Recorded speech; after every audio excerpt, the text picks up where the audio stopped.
गुजरात के अहमदाबाद में air India का विमान AI-171 क्रैश हो गया। विमान में मौजूद सारे यात्रियों की मौत की खबर है, लेकिन एक चमत्कार हो गया। जी हाँ, ये शख्स को आपको नजर आ रहा है, ये इस विमान में से जिंदा बचकर आया है। जी हाँ, इस शख्स का नाम रमेश कुमार विश्वास बताया जा रहा है। ये 11A नंबर की सीट पर बैठा हुआ था, लेकिन ये इस भयानक और डरावने हादसे में से जिंदा बचकर आया है और इसने ये साबित कर दिया है कि जाके राखो साइयां मार सके ना कोई। इतने भयावह हादसे के बाद भी ये शख्स जिंदा बचकर आया है और खुद चलकर, इसे न तो एम्बुलेंस की जरूरत पड़ रही है न किसी व्हीलचेयर की, खुद चलते हुए ये एम्बुलेंस की तरफ पहुंच रहा है। अभी नागरिक उड्डयन मंत्री ने भी इस बात की जानकारी दी है कि एक यात्री इस हादसे में सकुशल बचा है और उसका अस्पताल में इलाज जारी है। यात्री का नाम रमेश कुमार विश्वास बताया जा रहा है, जो कि 11A नंबर की सीट पर बैठा हुआ था। अब ये किसी चमत्कार से कम नहीं है। जो विमान आग का गोला बन गया था, शोला बन गया था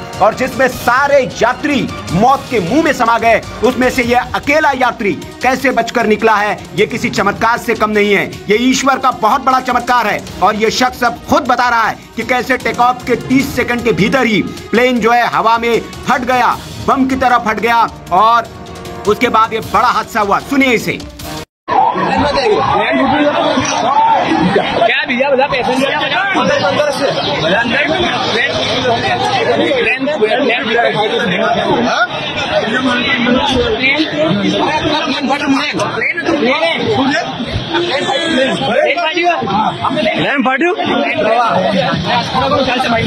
हिंदुस्तान टाइम्स की रिपोर्ट के मुताबिक जिंदा बचे 40 साल के विश्वास कुमार रमेश ने आप बीती बताई है। उन्होंने कहा, उड़ान भरने के 30 सेकंड बाद तेज आवाज हुई और फिर विमान दुर्घटनाग्रस्त हो गया। ये सब बहुत जल्दी हुआ। जब मैं उठा तो मेरे चारों तरफ लाशें बिखरी पड़ी थी। मैं डर गया और वहां से भागा। मेरे चारों तरफ विमान के टुकड़े बिखरे पड़े थे। किसी ने मुझे पकड़ लिया और एम्बुलेंस में डालकर अस्पताल ले गया। ब्रिटिश नागरिक विश्वास कुछ दिनों के लिए अपने परिवार से मिलने भारत आए थे और अपने 45 साल के भाई अजय कुमार रमेश के साथ ब्रिटेन वापस जा रहे थे। विश्वास ने बताया कि वो 20 सालों से लंदन में रह रहे हैं। उनकी पत्नी और बच्चे भी लंदन में ही रहते हैं। तो ये AI-171 क्रैश से बचा हुआ यात्री है, सौभाग्यशाली यात्री जो खुद अपने पैरों पर चलकर अस्पताल पहुंचा है। इसके हाथ पर कुछ चोट के निशान दिख रहे हैं, खरोच के निशान दिख रहे हैं, सर पर कुछ खरोचे है, लेकिन गंभीर चोट इसे नहीं है। साथ ही साथ यह खुद चल रहा है, लंगड़ाते हुए जरूर चल रहा है, लेकिन खुद चलकर अस्पताल पहुंचा है। अभी इसका इलाज अस्पताल में जारी है और ये बहुत ज्यादा इसे चोट नहीं आई है। आपको बता दें कि इस विमान में 242 यात्री,